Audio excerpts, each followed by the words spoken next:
Welcome back for another edition of the Kaufman Corner podcast as we get ever closer to the Royals actually getting into the regular season. Just a couple of Kaufman Corners to go before the regular season. Time to start making some predictions. First of all, we'll get to the news of the day. Bobby Witt Jr. avoided serious injury. We'll talk about the injuries in general or lack thereof at spring training.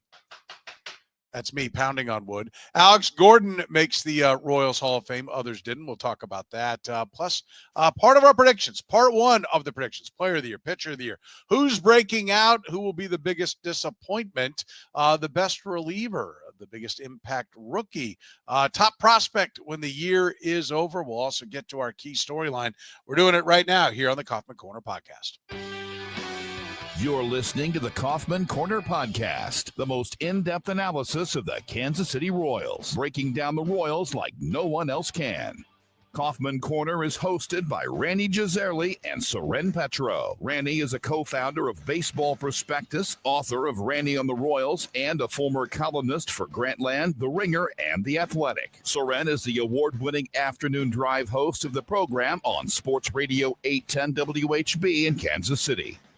Kaufman Corner is proudly brought to you by David Starnes Allstate Insurance, covering all the important things in your world. Home, business, life, and even the fun stuff as well. Motorcycle, boat, ATV, you name it, get with Dave and he'll have you covered. Give Dave and his crew a call at 816-781-7331. Visit them online or stop into any of their locations, including North Kansas City, Liberty, and Branson, Missouri. Don't put those insurance needs off any longer. Get with Dave today. He'll give you peace of mind for the things in your life most important to you.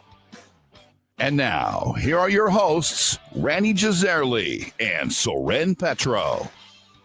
Thank you very much, Curtis. We do appreciate it. The good doctor, Dr. Rany Jazayerli, Soren Petro with you. And Rany, how about it? Did your heart skip a beat when Bobby Witt Jr. left the game with after being struck on the hand, on the wrist, on the forearm? The news kept kind of dribbling out as to where he was hit. What did you lose your mind?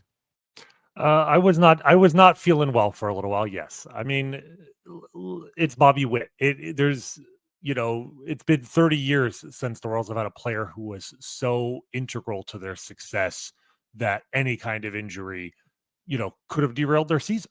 And even in the case of George Brett, that the overall talent level of the team was better, that they could withstand when George would occasionally be out for a month with various maladies in his career.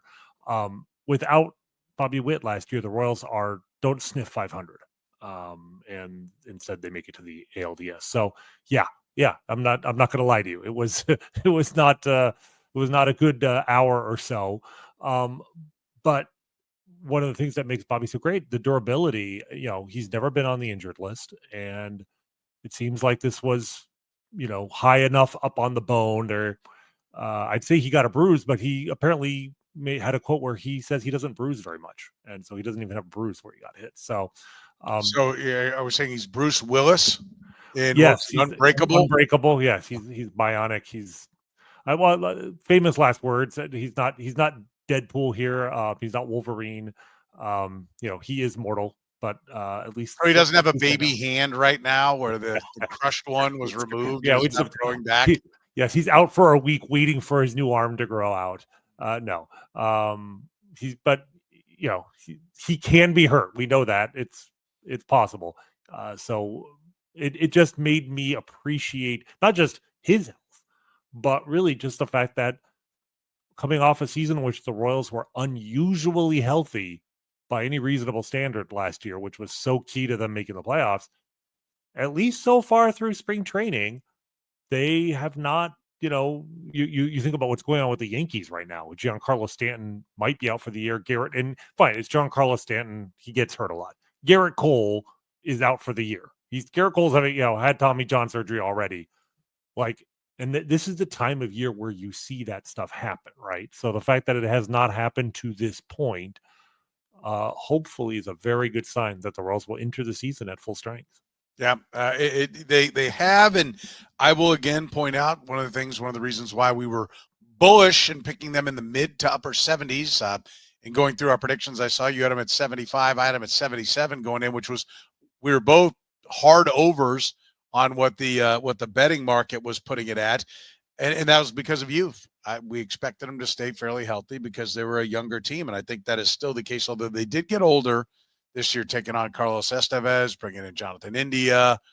The team is quietly and everybody got a year older. Right. They're not infusing a lot of youth in terms of, there's no prospect that's starting the season in the major league. So that's Kevin Biggio has got a 3 in front of his age, right? So they injected, although he replaces Adam Frazier, who had, a 3 in front of his age. So, I don't think they got a lot older, but they just kind of progressed, right? And I think with that progression, frankly, will become a progression towards more injury. Not a lot, but just the natural getting older, aging process that's there, right? I mean, you're a doctor. You tell me. The older you get, the more likely you are to get hurt, right? I'll answer yes, which probably disqualifies me from being the head of the HHS at this point. But yes, the medical science says as you get older, you get sick more. So right, I'll go with it. Yeah, I mean, why? Why are you hesitant to say that? I'm not going to. I don't want to veer into politics here. Oh, so, yeah. Try to make a bad joke. Okay. I mean, the other thing, like the two things that you look at when you think about injury risk for any player, any team, right? Age obviously is big, but the other one is simply their history of getting injured, right? Like players who have had a history of getting injured tend to get injured more often in the future, right? So, and looking at this, I mean, the area where this is, to the Royals' benefit has been with like Salvador Perez being, with the exception of blowing out his elbow and missing a year, but has been, unusually durable throughout his career. And we're obviously, they're heavily relying on him at age 35. He turns 35 in May, still being healthy and productive for another season. But he's demonstrated a history of doing that. And, for the most part, the pitching staff, look, you're always going to have guys who have injury history. Tommy John, Cole Ragans is not Tommy John, et cetera. But like, Seth Lugo having the fresh arm and was able to go out there and throw 200 innings last year. And so far this season, no evidence of any ill effects from that. So, and then just the quality of your training staff, catching minor injuries before they become major injuries. And they've had, in my mind, a good training staff for the last 10 to 15 years, but last year was some of their best work, at least in terms of the results. And so far, at least, it doesn't look like a fluke. Hopefully it'll maintain this all season long. Yeah, and so you're right. And being ahead of the game on the injury side of the equation is what small market teams got to do, right? Like, and so far, so 100%. Good. Like we said, knock on wood that they continue to avoid the injury bug. The other news that we want to make sure we hit upon is Alex Gordon making the Royals Hall of Fame. You said before we got started, you're shocked. You said can't believe it. Blindsided by the news. Explain, please, Rany. Yeah, I just I thought for sure it was going to be Gerard Dyson. I don't know what to tell you. No shade to Dyson, who we love, but yeah. Look, we talked about the ballot a few months back, and we both had, I think, 4 or 5 guys we put on our theoretical ballot. So we certainly believe that other members of the team were worthy of induction, but I mean, there was a clear separation between Alex Gordon and everyone else. I mean, you probably saw the little video the Royals put together of all the existing Royals Hall of Fame members in the Hall of Fame club, kind of hanging out, and the door knocks, and it's Alex who walks in. And what struck me about that was, like, in the video you got George Brett and Mike Sweeney and Bo Jackson, and Alex 100% like belongs with any of those guys. I mean, George is in his own category, fine, but Alex Gordon is not just like a Royals Hall of Famer. You could call him an inner tier, an inner circle Royals Hall of Famer, right? Like you could make an argument for him to have his number retired. I would not object. We've talked about potentially having a statue one day, because he combines 2 things. He combined 3 things: longevity. He was a member of the team for 14 years. Production, obviously, how many Gold Gloves did he win? 7, something like that, some crazy number. With he was an above average hitter and an elite defensive left fielder, and then postseason moments and postseason glory. He won a World Series and he hit one of the 2 biggest home runs in team history. So, like, absolutely deserving. And hopefully the first of many, or yeah, I would say many, multiple Royals from that era who make the Royals Hall of Fame. Because one thing that really struck me looking at the Royals Hall of Fame, if you can look at the years of induction, and for the first, when they founded the Hall of Fame in the mid 80s, I think it was 1986 was the inaugural class. For the first 20 years, they had inducted a player pretty much every year or two. From 2006, Mark Gubicza was inducted in 2006 until last year when Bo Jackson got in. 18 years, they inducted 2 players, Kevin Appier and Mike Sweeney, which is just a sort of a testament to like this Death Valley of elite Royals players for a 20-year span in the 90s and 2000s. It's not that they didn't develop necessarily great players, but when they did, they didn't keep them. All right, they either couldn't or wouldn't keep them. So, like Johnny Damon was on the ballot, and we had a discussion about should he be in the Hall of Fame. But the reason it's a discussion, and I vote yes. By the way, right. But I mean, and I think I had him right on the outside. But the point is, it wouldn't be a discussion if they kept him. Right. Yes. The reason why it's a discussion is because they traded him a year before free agency. Carlos Beltran would be in there if they had kept him. He still might get in, but the point is, I voted yes. I did too. But and I'm hoping they will be. But that next generation, starting with Alex Gordon, you've got guys who are around for longer, right? Even though they weren't necessarily as good a ball players, like Eric Hosmer on a per season basis, not as good as Carlos Beltran, probably not as good as Johnny Damon, but was around longer. Lorenzo Cain, I think you're going to see, and then of course you throw in the postseason success, and you're probably going to see some guys get in the future over the next 10 years at a rate that we haven't seen in a while, which is a good thing. Yeah, I would agree. Do you think? I think Beltran is the biggest snub right now. Do you agree with that?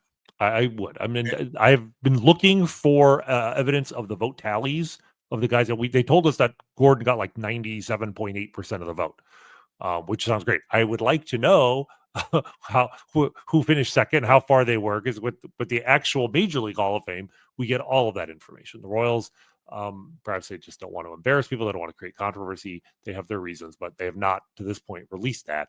But I am curious as to how close, because, frankly, I thought more than one person deserved to get in, and so did you. And so hopefully Beltran will get in on the next ballot in 2 years. Yeah, at least part of, or more, 7 seasons in a Royals uniform, 287, 352, 483 for an 835 OPS.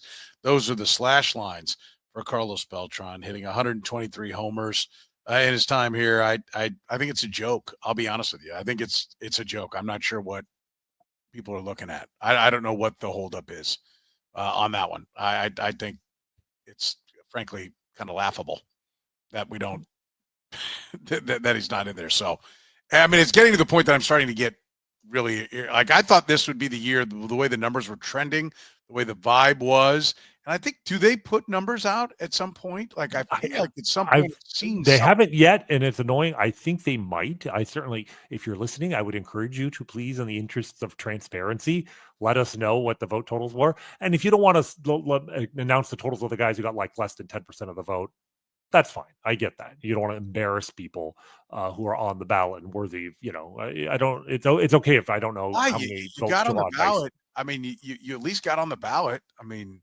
exactly, and that should be honor enough. There's no shame in getting one vote or no votes. It's fine. But certainly the guys who were second, I'd like to know who was second and how far were they from induction. If you got 71% of the vote, I think that's worth knowing, because in the case of the real Hall of Fame, guys who are on the cusp generally get that bump, because suddenly, if you're a voter, you don't want to be the one guy who's the reason why a certain player doesn't get in. Right. And so, like, Billy Wagner or whatever got in this year. I think it was also his last year on the ballot. But the point is, you get a lot of votes once you're close, because they know then it's real. It's one thing when you're voting theoretically. It's another when you're like, I might actually decide whether this guy gets in or doesn't. And in that situation, voters tend to be more lenient and want to reward players and celebrate players. So the whole point of this is to celebrate guys. So if we can't celebrate Carlos Beltran, then we're not celebrating enough. Exactly. I would agree. All right, let's get to our predictions. First, we will let you know that we're brought to you by our friends at David Starnes Allstate Insurance. David Starnes Allstate Insurance, serving the Kansas City area and all throughout the Midwest. With David Starnes Allstate, it's not just about fender benders. Beyond traditional safeguards, enjoy perks like roadside assistance for unexpected breakdowns, transportation expense coverage when your car is in the shop, auto replacement protection to keep you on the road in style, and much more. You can give Dave and his crew a call at 816-781-7331. Visit them online or stop into any of their locations, including North Kansas City, Liberty, and Branson, Missouri. David Starnes, Allstate Insurance. Gann Asphalt and Concrete, proudly serving the greater Kansas City area. Nationally recognized full-service paving and pavement maintenance contractor. Locally owned and making parking lot problems disappear in Kansas City since 1994. Let Gann educate you about the most cost-effective way to solve your parking lot problems. With free consultations, no commissions, in-house crews, and every project comes with a written warranty, Gann Asphalt keeps your parking lot safer and helps you and your business avoid unnecessary delays and costly expenses. Find Gann online at GannAsphalt.com or call 816-484-3338. Gann Asphalt and Concrete. One contractor, all things parking lot. All right, Randy, let's get to our predictions. We did this last year, and what was amazing is we got every single one right. For the third year in a row. We're think, really good at this, Soren. Yeah, I mean, I don't understand. It's spooky. Yes, just how good we are at it. But let's get to it. Without further ado, time for us to start laying out. We're going to save our bold and daring predictions and our Royals record for next week's show. So you'll have to wait for that. And of course, bold and daring predictions, world renowned. Everybody waits. It's kind of like the Oscars. With the way I know there's a lot of people that have parties for this episode of the podcast, and everybody gets together to see what the bold and daring predictions will be. So go ahead. They're really going to worry about what we're wearing. So for sure. Dress up, Soren, next week. Yes, absolutely. Absolutely. So you got time. That'll be next week. So you've got time to get your party together. But let's start with our, and by the way, it is also amazing. And this part is not everything there, by the way, previous to this, #sarcasm. But it is amazing. We don't differ much, right? We tend to come to the same conclusion, even though if you watch this podcast, you know that I get it about baseball, and Randy struggles. He struggles, right? Let's just be honest about it. Yeah, it's amazing how much we agree, given that you're always right and I'm always wrong. I don't know how that works, Soren. But on a couple of these, we can zip off pretty quick. Player of the year. I know you might have gone elsewhere. I went Bobby Witt Jr. It's a bold choice, and I salute you for having the courage of your convictions, Soren. Thank you. And yeah, it's eerie. We just keep agreeing. It's Bobby Witt Jr. for me too. And we've got a best position player, not Bobby Witt Jr. Right. And we've got a best pitcher, not Cole Ragans, who I have as the pitcher of the year. I'm assuming you do too. Yes, I do. Yeah, we created a special category because the original category was just not interesting on this particular team. But I am happy. It used to be interesting. We used to not have to do that because they didn't have anybody good. Right now, we have this category because they've got a legit MVP candidate. So, right. I think I mean, the question isn't, is Bobby Witt the best player on the Royals? The question is, is Bobby Witt the best player the Royals have ever had, right? Or certainly, he's muscled his way into like the discussion in the top two. I mean, to me, the interesting thing here is, will he regress from last year's performance? To which I would say probably yes, and how much, right? Because he was worth 9.5 wins by Baseball Reference, 10.5 by Fangraphs. There are, all-star seasons, there are MVP candidate seasons, there are MVP seasons, and then there's a level above the ordinary MVP season. And that's what Bobby Witt had last year. And it just happened to occur in a year where, Aaron Judge was having a similar type season and only one guy could win. So he didn't win the MVP, but actually had a better season than the average or median MVP season is. So, if he falls back to, let's say, a 7-win season, he will be an MVP candidate again, right? He might win. And yet that still means something like 3 wins of regression that the Royals will have to make up somewhere else. I mean, 3 wins is an above average everyday player. So the number one reason for concern. If you talk to or read, national analysts about the Royals, who are generally they're not most of them are not predicting the Royals make the playoffs, but they're not like, oh, that last year was a complete fluke, they're going to lose 90 games. They're in the middle. Most of the rationale for them thinking the Royals as a team will be worse than last year, they will not win 86 games, is simply that Bobby Witt could be terrific, amazing, could be one of the best players in baseball, and the Royals are still going to fall back because it's not rational to expect him to do what he did last year, because nobody does that on a year in, year out basis. Yeah. No, I agree. But I think I think the more entertaining question along that front is how far back would he have to fall to not be the player of the year? Right. For us to erase this category. Or is there a player, and we'll get to we'll get it, we're not going to do it now, but is there a player that can at least, be like, okay, that's a definitive, no doubt, all-star performance, and Bobby had an off year, and that guy might have been better. There is a little bit, too, like in this, Patrick Mahomes has to be not just MVP caliber, but he has to be running away with the MVP now, because you look to give it to somebody new. So to some degree, maybe we would be like, oh, Vinny had a big year, or, oh, wow, look at what Jonathan India did, or, whatever it is. And we may want to give it to somebody else just to have a new flavor of the month. But I mean, I think, like, how far back do you think he would have to fall for us to be like, well, this is a legitimate question? I mean, in my mind, frankly, he almost certainly just has to be hurt. Like, if he plays a full season,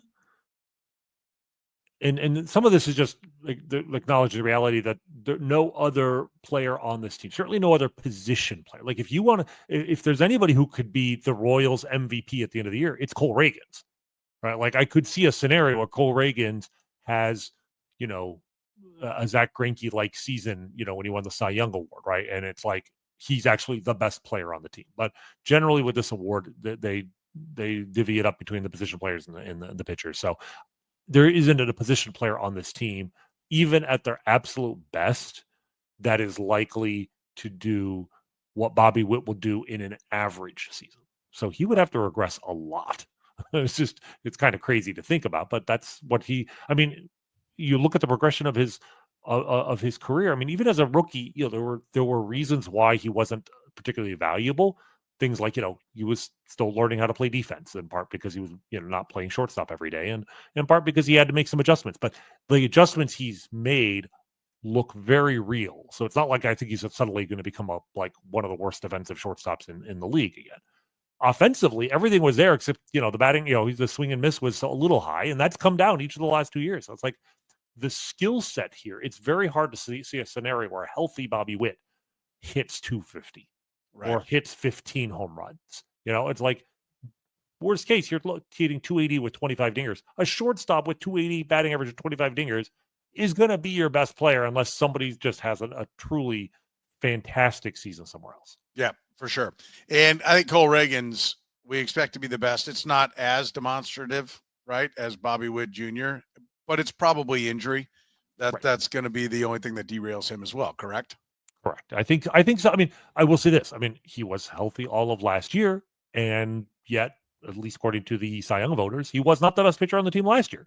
So, I mean, there is a scenario in which we're assuming that he will throw more innings, and that his performance will show no regression. Which, given that his strikeout, the highest strikeout rate per 9 innings of any pitcher in Royals history, is a reasonable assessment.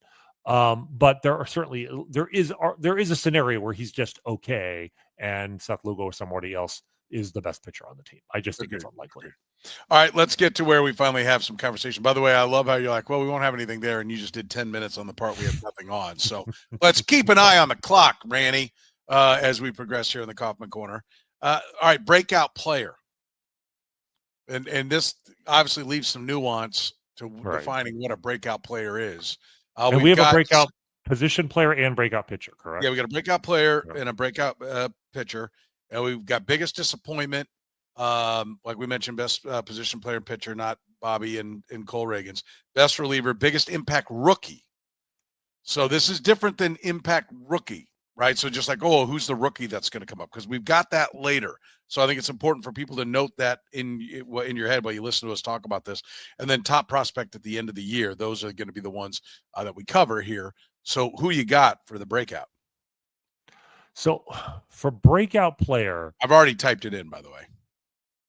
Oh, interesting. Because there's a player I almost want to put in a special category because he's going to be in my backup option for both breakout player and biggest disappointment. And you could that one you could pencil. Oh, then never mind. Now I'm back. Okay. I don't have the same guy. Well, that's the thing. I'm like, ultimately, I'm like, if I can think of this guy as being both the breakout and the biggest disappointment, I probably shouldn't pick him for the breakout. Okay. So I'm actually going to say Michael Massey. Okay, then I'll put it back because that's what I had. Really? I thought you were going in another direction. Well, when you say that, because I get how.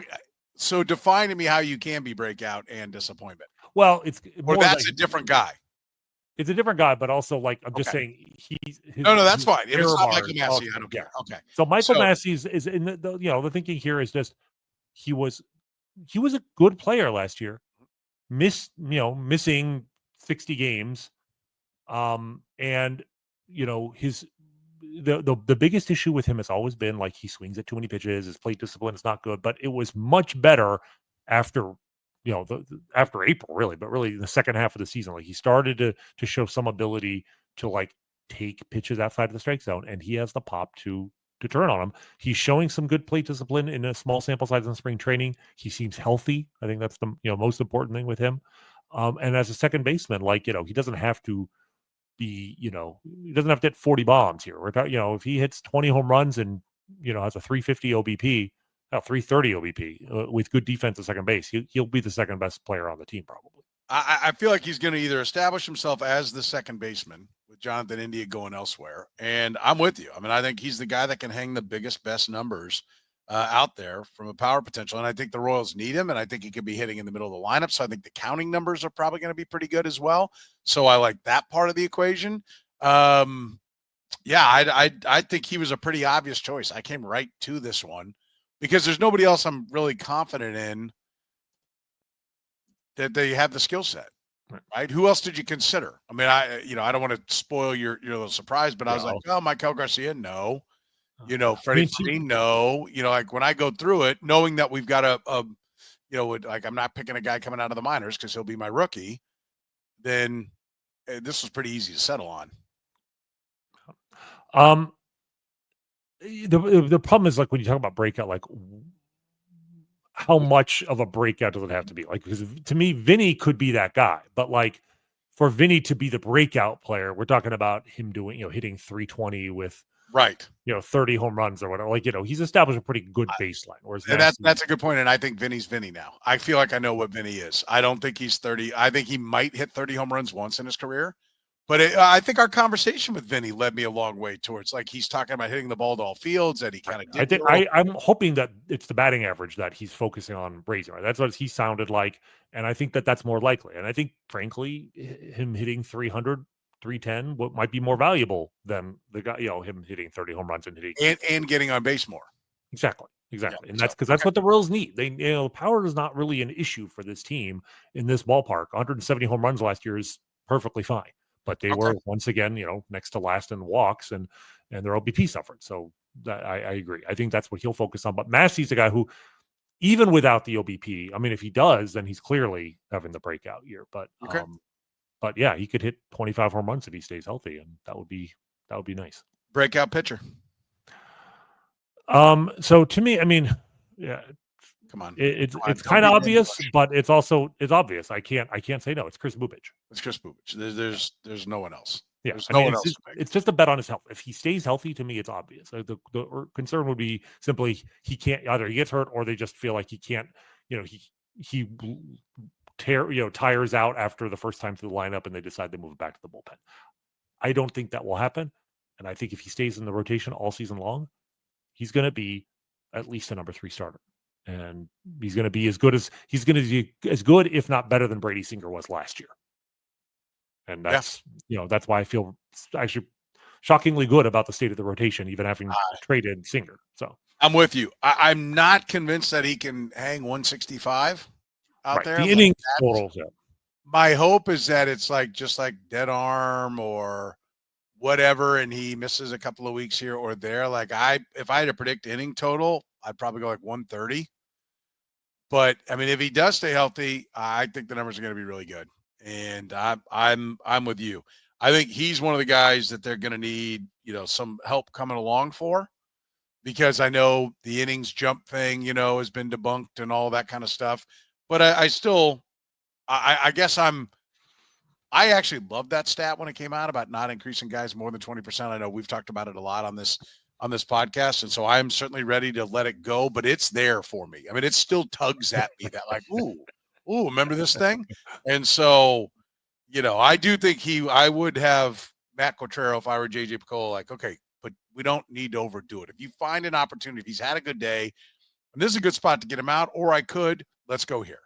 Right. So I would have a quicker hook, but I think. Well, I would agree with you in the sense that I would much rather they be really, really paranoid about pulling him quickly rather than planning for him to miss starts. I'd rather him try and go 30 times, but average 4.5, 5 innings, whatever, than, have him go 6 to 7 innings early in the year. And then it's we're going to give him a rest in the middle of the year. I just feel like you can manage the innings on a start by start basis. You've got 8 relievers. You can manage the workload, and that way you can still get 140, 150 innings is kind of what I'm aiming for here with him.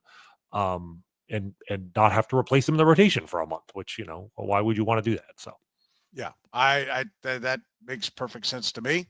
And I'm on the same page with you. All right. That brings us to the first one that I think has got some kind of fun in it. Biggest disappointment. I'm kind of confident we're going to have the same guy, but not as confident as I've been on each of the other ones. Okay. So this is where I was going to say the player that I was tempted to pick for both biggest breakout and biggest disappointment. This is my second choice on both. So I'm just going to mention who he is now. I'm sure you're dying at the mystery, and that's MJ Melendez. Because MJ could be, a massive breakout, right? That swing is for real, and he hits 30 home runs. And he's not only if he has a breakout, not only is he mentally valuable, but that could define the Royals playoff hopes. Is the reason why the Royals are good again is because they unexpected great year from this, incredibly exasperating former top prospect, right? He could also be the biggest disappointment on the team, 100%. So I ultimately decided I can't pick him for either one. The player I'm going to pick, which I think is obvious for other reasons, is just simply Hunter Renfroe. So you're not picking Melendez. I thought when you went Massey, you meant you were going to put him. No. I've decided he's my runner-up for both. Okay. So because I could see him go either way. Now I'm going to crap on your choice, but go ahead and tell me why for Hunter. The reason for Hunter Renfroe is not even so much, I think he's going to fall apart. I mean, he wasn't particularly good last year. I think the problem is, my concern is that the way this winter has gone, the way spring training is going, I'm worried he's going to play more than I would have expected going to the year. I was hoping that they'd be able to ease him into a part-time role, but right now there's so many moving parts with who's playing left field, versus right field. Originally I thought, well, these two guys are going to platoon together. I'm worried that MJ and Hunter are going to be in the lineup together more often than not, and that Hunter Renfroe is going to get 400 plus plate appearances. Okay. And if that happens to me, ultimately he's going to be a disappointment because they're using him too much, and he's going to hurt the team by playing against pitchers that he's not. If he just platooned against lefties, I think he'll be a useful guy, and I have no issues with that. I'm worried he's going to play a lot against righties and not play particularly well. Last year we had only a breakout player, so it could have been either. We both had MJ Melendez to break out. Another reason why I didn't pick him. Didn't want it to be the fourth year in a row that I picked him. Biggest disappointment, we both had Hunter Renfroe. We had Witt and Cole for the other two nods, and like I said, we divided it up and got a hitter and pitcher. I think Hunter Renfroe, I don't know how you can be a disappointment because there's no expectation. This is why, because the expectation is that he's only going to play part-time and he plays full-time. To me, that's why I picked him. Yeah. The disappointment is he plays. I mean, he plays too much. He plays too much. Okay. My biggest disappointment is Carlos Estevez. I'm not convinced that this is going to be the end-all be-all signing. I do not like, as you know, him as the closer and Urseg as a fireman, I think you're going to get diminishing returns on both. I think Urseg is the better arm. I think he should be the ninth inning guy, and you should give guys roles. And I don't understand why we're going to screw around with my whole diatribe about, Urseg, it's the sixth. This is the moment. Get ready. Go. Quick, get in there. I think you're going to get diminishing returns from him. And I think you're going to get – and I think Carlos Estevez is a guy that his fielding independent pitching he's about a 4 ERA guy. I think they had money, and they're like, well, let's spend it on this guy. Like, this is the best guy left, and so he is the Coleman Hawkins of the Kansas City Royals. That's one for you K-State fans and college basketball fans who got $2 million to play basketball at K-State because he was really the best decent guy left out there. And they had money, so they gave it all to him. They got stuck in a bidding war for the last guy available. And I think there's a little bit of that for Estevez. I think people are going to expect 30 saves out of him if you're going to put him into that spot. And I think they're going to expect the 2-something ERA. There's kind of a history of top shelf closers in this city. And I think it's going to be disappointing. I don't think he's going to be a train wreck. I really hope so. I'm not predicting Mark Davis, right? I'm not predicting that kind of end. But I don't think he's going to be the dominant type of guy we're used to seeing close games. And I think the Urseg fireman thing won't work either. And so I think the bullpen is going to have struggles early on that it shouldn't have. It's my one rub with Matt Quatrero. And if this works beautifully, I will be happy to tip my cap and tell him, well done. I'm glad you picked Estevez because you and I agree too much, Soren. Like, there's too much of I concur on this show, right? So Yeah, it's like, right? it's good. This is one area where you and I completely disagree. I'm not worried about Urseg, moving around in roles. I think he's going to be fine. I think he's done it in Oakland. And Estevez, to me, I was a little annoyed in the sense that they give that money where they could have used that money on an outfielder, but it's only 2 years. It's not a long-term commitment. And the more I look at him, the more there are things that I like about him. One is the fact that, he spent so much of his career in Colorado. And that, Coors Field is not just a place where, the elevation breaks pitchers, but just like that organization, no offense to the Rockies, actually some offense to the Rockies. That organization hasn't known what it's doing for a long time. And you have a guy, you're pitching in that environment and that organization for as long as you did. The fact that he wasn't a very good reliever the first 2 or 3 years of his career doesn't concern me that much. And by the time he left, he had a 3.47 ERA in 2022 in Colorado. That's a really good season given the context of the ballpark. And then the other thing is the fact that his command, his command went to another level last year. You take out the intentional walks. He walked 8 dudes in 55 innings. I'm really optimistic that he is going to be a strike throwing closer, a guy who can die, not Dennis Eckersley. That's the model of that type of closer. Because so many times we think of a closer guy who just throws 99 and, he walks a few guys, but that's the price you pay for being unhittable. But those guys also give you tremendous heartburn. I've always preferred the Jeff Montgomery. Maybe Monty's a better example of a guy who doesn't have insane stuff, but good stuff and great command. And I think Estevez has kind of moved into that part of his career. So I actually am pretty and I kind of like the idea. You limit him to the ninth inning, 1 inning rolls. He gives you 60 innings. You're not asking more. It frees up Urseg to do to be the fireman. You have a closer and a fireman. It is a risk, and I know you don't like it. And I think this because it hadn't worked. Well, we're going to find out. Didn't take to it, so I don't know why we're going back to it. What's a game without a little risk? So okay. We're gonna find out. One of us is gonna be wrong. And finally, we have something where we can't both be right. I'm tired of always being right. And I want to be clear. I don't think Estevez is going to be a disaster. I think he's just going to be okay. I think he's going to be kind of like the other relievers. And I think he's being given the closer's job because he makes more money, not because he's definitively better. And so I think by the end of the year, I won't be shocked if they're paying $11 million for him to be the 6th or 7th inning guy. So we'll see. We'll see. You can see about how much money you can save on your insurance when you go to David Starnes Allstate Insurance. David Starnes Allstate Insurance. Elevate your coverage, elevate your confidence, and drive worry-free. Covering all the important things in your world. Home, business, life, and even the fun stuff, as well as your motorcycle, boat, ATV, and you name it. Get with Dave, and he'll get you covered. you can give Dave and his crew a call at 816-781-7331. Visit them online or stop into any of their locations, North Kansas City, Liberty, and Branson, Missouri. Don't put those insurance needs off any longer. Get with Dave today. He'll give you peace of mind for the things in your life most important to you. David Starnes, Allstate Insurance. Northland Injury Law, Kansas City's Google 5-star rated personal injury lawyers, serving KC for more than 40 years, voted Kansas City's #1 accident lawyers, helping people with serious injuries from car accidents, work accidents, falls, and other personal injuries. Northland Injury Law doesn't get paid unless they get money for their client. Don't wait, get compensated now. If you have a case, text HURT to 22222. That's HURT to 22222, or call 816-400-HURT. That's 816-400-4878. The choice of a lawyer is an important one and should not be based solely upon advertisements.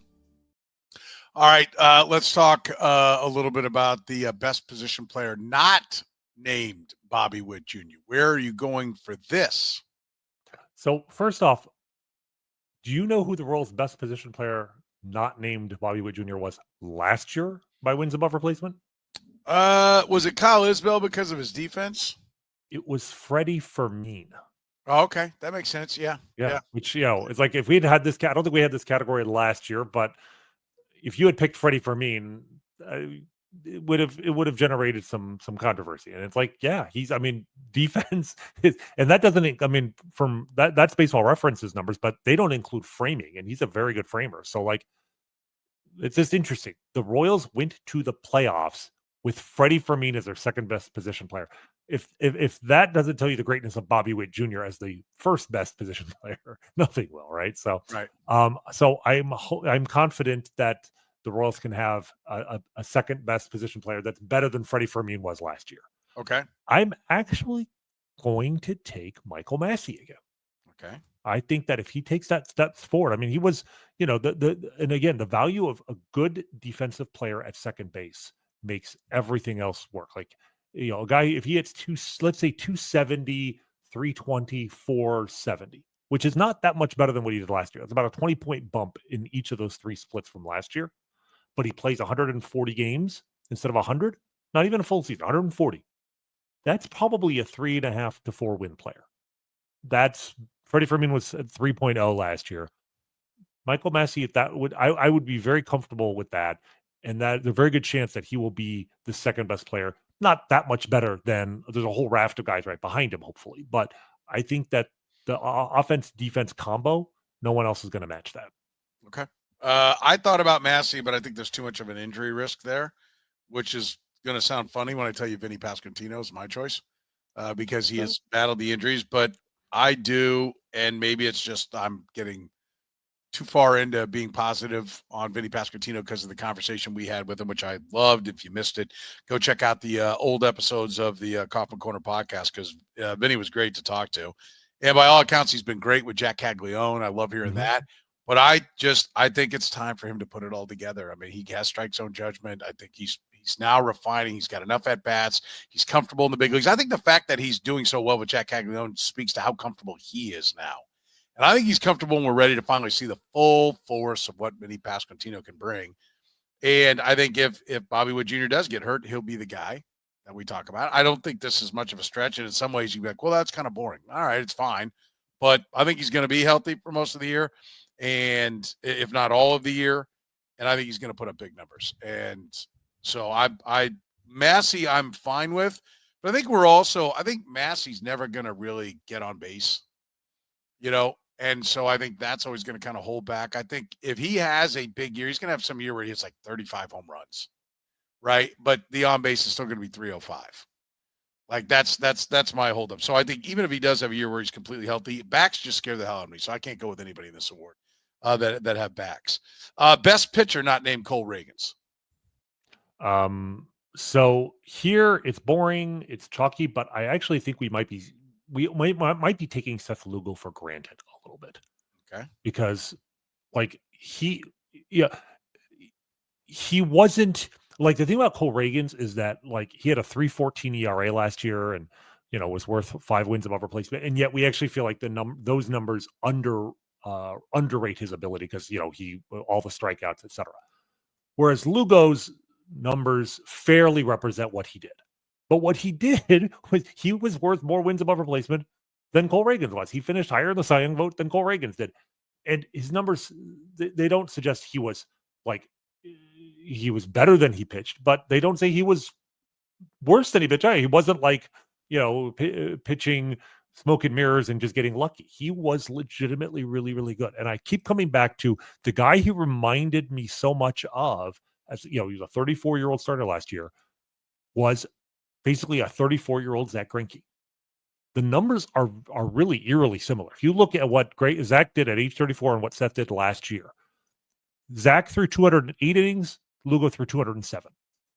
Zach allowed 181 hits, Lugo allowed 177.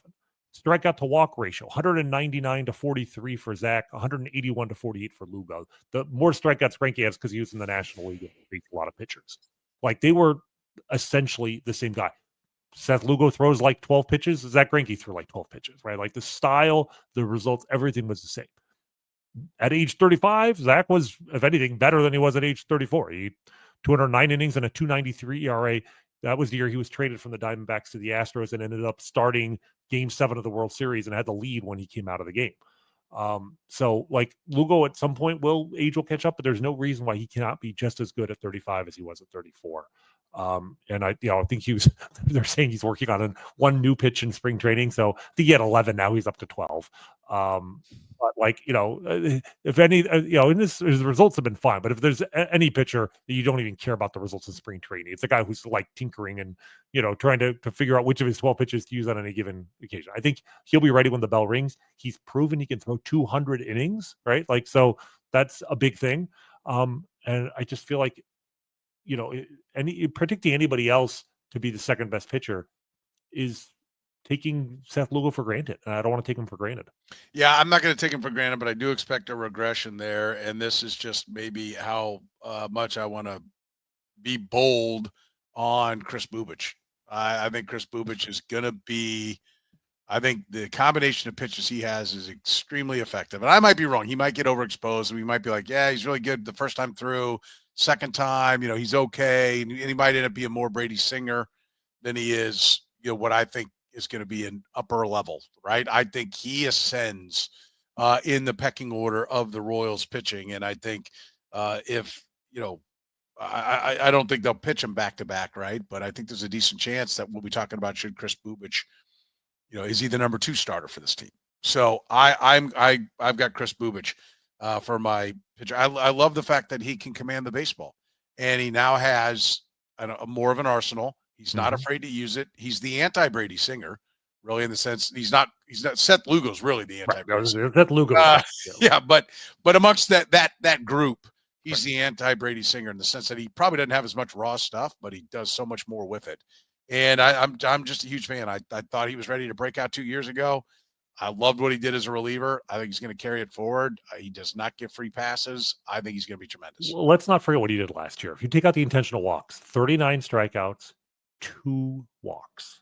Yeah. Right. Like, he will not have that kind of command as a starter. You will definitely see, relievers moving to the rotation. I don't think you don't have to. That's an enormous. Right. I don't think he'll be that far off the command. We are going to shave off some of the strikeouts when he's pacing himself, but I think the command's going to be pretty good. Right. I think the command might be even better because I think there'll be some times that he's like, instead of trying to paint the corner, he pumps it right in there. Right. So from a walk standpoint, he's going to give up. I could see him having the same kind of walk rate, but give up more hits because he's like, I'm not going to nibble. I'm going to come in, and if he's on base, then I'll go after the next guy. So, or he has the same command in the sense of he can throw it where he wants, but has more walks because he's willing he has to be a pitch. He can't just air it out. So he's going to be, nibble a little bit, work around the best hitters. Work around the guy, go get the next guy. Yeah, right. That's a good point. I could see him doing that. But the point is, when you walk 2 dudes in 30 innings, you have a big margin to walk some more guys and still be a command pitcher. So, if somebody's going to be that guy, not Lugo, it's going to be Bubic. I mean, the upside is immense. I just don't, I think the innings gap, if nothing else, is the reason I'll go with Lugo, because Bubic might be better on a per inning basis, but Lugo already threw 200. I don't think Bubic is going to sniff 200 innings. All right, reliever of the year. You going to put Carlos Estevez in here? No, I'm going to go with my man, Lucas Erceg. Okay. I really feel like, it's easy to forget like just how much he transformed the Royals bullpen when they got him last year. I mean, it was only 25 innings. He had a 117 FIP, and it's hard to convey how ridiculous. You can have low ERAs because you get lucky. You can FIP is purely based on strikeouts, walks, and home runs. A 117 FIP. Means that you pitched legitimately like a guy with a 117 ERA, which is unheard of. But he didn't give up a home run in the regular season. He did give up one in the playoffs. In 25 innings, he walked 3 dudes. He struck out 31. Like, that's a guy. And that's a guy whose command improved not just like from the year before, but from the first half of the season with the A's to the second half of the season. For a converted pitcher who was a position player not that long ago, that's a really good sign. He's learning how to pitch on the job, and he's gone from being a thrower to being a pitcher. And I think that, just like I didn't want to pick Estevez as my disappointment because I like the idea of freeing up Urseg to move around. I actually think he's going to be a real weapon for this team. Yeah, I've got Lucas Urseg as well, and he'll win it on the strength of being put back into the closer's role and coming down the stretch and dominating, because the foolishness that's going to occur early will be abandoned by mid-May, and he'll close, and he'll do a great job closing. That's why it's funny to think how much you and I have writing on our collective reputations on this one, because we agree on like everything else. This is like the one thing that you and I are going to hold over each other's heads, depending on who's right and who's wrong. I love the concept. We just have evidence that it doesn't work with this guy, and maybe there are guys that would work with. Like, it seemed to. I don't even know that Andrew Miller. Like, that's the guy that people want to point to. I'd have to go back and look. I don't know that Andrew Miller was deployed the way that Matt Cochero tried to deploy Lucas Urseg. I mean, he legitimately is like, if he's rested up, he's going in whenever. And I just don't think, I think that is undervaluing how much preparation to go in means to a guy's performance. Well, and I will say, I mean, I don't think he's going to use him in the 5th inning in the regular season. Like, I wouldn't put too much stock in his usage patterns in the playoffs from April through September. Like, he'll be pitching the 7th and 8th a lot. I would be surprised if we see him in the 6th very much, and shocked if we see him before that. Like, the Royals do have other relievers, and somebody's going to step up. Hunter Harvey, who's a guy we don't talk about a lot, very much. He's healthy, and like, as disappointing as he was after the Royals got him, like, the plan I think right now is that he is going to be pitching a lot of late innings as well. In fact, if there's a scenario in which Harvey's the closer, and they actually use Estevez as a setup man, and then maybe they move Ursig back into the 6th and 7th, in which case, then you have a really lights out front three. But the point is, I don't think they are going, if they have a jam in the middle innings, they'll go to Angel Serpa. They might go to Daniel Lynch. Like, I don't think at the beginning of the year they're planning to use Lucas Ursig every time there's a jam, even if it's in the middle innings. You'll wear a guy out for 6 months if you do that. For 6 games, you can do it in October. You can't do that for 6 months. Biggest impact rookie. So there's, the trendy answer is my answer. It's going to be Jack Caglione, because we both, I think, I'll see what you say, but I think he'll be in the major leagues before the end of the year. But also because there isn't another rookie that is likely to be on the opening day roster or probably get called up in the first half. This is really a low bar. Like, if we're talking about impact, it's hard to see anyone else making an impact. The second guy on my list would be Steven Cruz, who I've talked about a lot and I really like as a reliever. But it's not going to take Jack Caglione a lot to have a bigger impact than maybe 25 innings from Steven Cruz in the second half of the season. I do not have Jack Caglione because I don't think he's going to be up. Okay. I think if he is, it's up very late and not long enough to get the accumulation of at bats that he would need to get this award.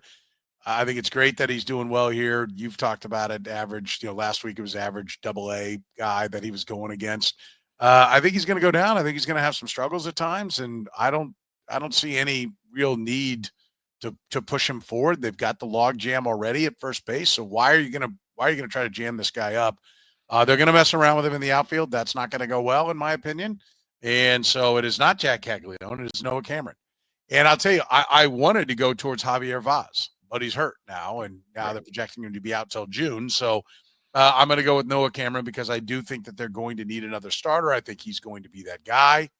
And I think Alec Marsh will be in the mix as well, but he may take to the bullpen and not be someone that they want. So we're talking about a rookie. I know Alec Marsh is not a rookie. I'm just saying where you're like, well, wouldn't they go to Alec Marsh? Yes, they could, but he also could take to the bullpen. Right. So I got to pick a rookie, and I wanted my pick is as much not Caglione as it is Noah Cameron. I'm more adamant that they're going to be more patient than people realize with Caglione, and that there are more trials and tribulations for him ahead than people realize. And therefore, I found a guy to go with other than Jack Caglione. I'll go. That's very fair. I mean, I'm being aggressive, no question. And to me, the bigger issue here is kissing ass is what you're doing. You're kissing the ass of our listeners. Well, let's see whose take is more popular. Yours will be. But to me, the bigger overriding theme of this is just that we don't expect any Royals rookies to really be making a huge impact. Like, they're not starting this. Like, this isn't 2 years ago or 3 years ago now when Bobby Witt was like in the lineup opening day, right? So a one-win player might be the best Royals rookie this year. And so finding anybody, you're basically betting on Noah Cameron, on there being a spot in the rotation opening for him. And my assumption is not. If you told me right now that Noah Cameron will make 15 starts for this team, I probably would pick him. So it's really because, again, the bar is I'm picking Caglione. I don't expect him to be up until July at the earliest, right? Like, I'm thinking he might come up and have 150 plate appearances. But that when he gets called up, there won't be any of the rookies who are contributing to this team regularly, and that he might win just by default. So I think that's the bigger issue. This is not a rookie-laden team. Okay, so then that brings us to our top prospect, and you are not going to say Jack Caglione, right? Which is why I think what you did was work backwards so you could jump on your guy Carter Jensen yet again. And so you wanted Carter Jensen for this spot, and for him to be in this spot, you had to bump Caglione into the big leagues. So now we see what it's really all about, right? So go ahead. I wish I was half as devious as you give me credit for being. I did not work backwards, but yes, my answer is Carter Jensen, because to me, there's 4 candidates for this spot. Because there's a clear demarcation in the organization between 3 and 4, number 3 and number 4 prospects. Right, we've got Caglione, Blake Mitchell, Carter Jensen in some order, top 3, and then this year's first round pick. Those are to me that would be your main choices. Except this year's first round pick, I think, is like 21st or so. Mm-hmm. It's the latest it's been in 9 years, which is great. I'm not, a top 10 pick. You could legitimately say will rank as a top 100 prospect at the end of the year, not the 21st pick. So that one's out. Blake Mitchell broke his hamate bone. And, that's at the very least. You predicted a zap and power maybe for most. Yeah, I mean, it's going to affect it's going to impact his season. Look, I think it would be, if you told me now that he has a better season, well, that could just mean Carter Jensen fell on his face. But if he has a good year, Blake Mitchell, that's extra impressive coming off this injury. And it could happen, but I'm just like, that's an easy tiebreaker right there for me. And then Caglione, I think I do think, like, what my prediction is, he will exhaust his rookie eligibility. I think that's where I would go with the Jack Caglione thing. And that leaves Carter Jensen by default. So, and he was, look, I'm the guy who put my neck out 4 months ago or whatever and said he's the number 1 prospect in the system right now. I wouldn't say that today because I think Jack Caglione has passed him, but I'm comfortable with Carter Jensen being the top prospect on this team at 6 months. And I have Jack Caglione for all the reasons that are stated. He's not making it, but he's not disappointing or falling apart. So he will be the guy. It's just he will still be considered a prospect at the end of the year. Well, this will be determined. We will both be right up until the last day of the season, and Jack Caglione will have 130 at bats. And if he gets one more at bat, he loses rookie eligibility, and I win. And if he doesn't, you win. So you'll be his last plate appearance of the season. Give it to me again. How's it? Last plate appearance of the season. He's batting, last day of the season. In the 8th inning, he's up to bat. He has 130 at bats. Oh, there's no way they're going to let him. If it comes close, they're not going to let him qualify for Rookie of the Year this year. There is the new rule. Well, there's the new rule because there are benefits to delaying rookie eligibility. Right. I'm trying to create drama where there is none because, of course, you root for a walk, which it sounds wild, except I still remember one of the wildest Rookie of the Year eligibility things ever. Scott Rowland, you recall, 25 years ago, had 130 at bats exactly. Right, got hit by a pitch and broke his arm, and was out for the rest of the season. And again, it's based on at bats, not plate appearances. So he was stuck at exactly 130. If he had one more at bat, he would have lost rookie eligibility. He didn't, and was clearly the Rookie of the Year the following year, but was only eligible because he got hit when he was sitting on 130. So Yeah. no, hopefully Caglione won't be in that position. But yes, you're right. If he gets close, there are benefits to not letting him do it, unless you're fighting for a playoff spot and you need him in the lineup or whatever. I mean, there are scenarios where that happens. All right, and we'll wrap with this. The key storyline of the season will be. So we kind of added this as just kind of what's the theme that's going to, we're going to be talking about throughout the year about this team. And to me, it's just the thing that they entered spring training with, which is where is everybody playing between second base, third base, left field, maybe throw in center field now because Michael Garcia is playing a lot of center field. This might even impact right field. Like basically Massey, Jonathan India, Michael Garcia. Where do they play and how does that affect Kyle Isbell, MJ Melendez, Hunter Renfroe potentially? I mean, I'm looking, in the last couple of days, we've had India play second base, third base, and left field. We've had Michael Garcia play third base and center field. Massey seems to, again, be playing mostly second base, but we have no additional clarity from the organization as to where these guys are playing. I keep thinking they're going to make an announcement by before opening day, like this guy's our starting left fielder, Jonathan India, whatever, or Michael Garcia is no longer an infielder. But it's possible they just continue this into the year and kind of let their results sort of determine things. But if that's the case, that's going to be a storyline we're going to follow the whole season long. Yeah. Okay. I like that. And I think we will be following it. So just to make sure I characterize it properly, the way I've written it up so that we don't have any arguments when we get to the end of the year. Where does everyone play? We'll still have arguments. Yeah, no right. doubt. But not on this. Where does everyone play between first base, second, third, left, and right? India, Massey, Garcia. But center. I'm sorry. Yeah.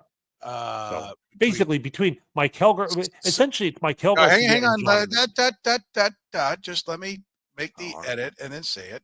And I know no one can say anything to the doctor in the office, but hold on.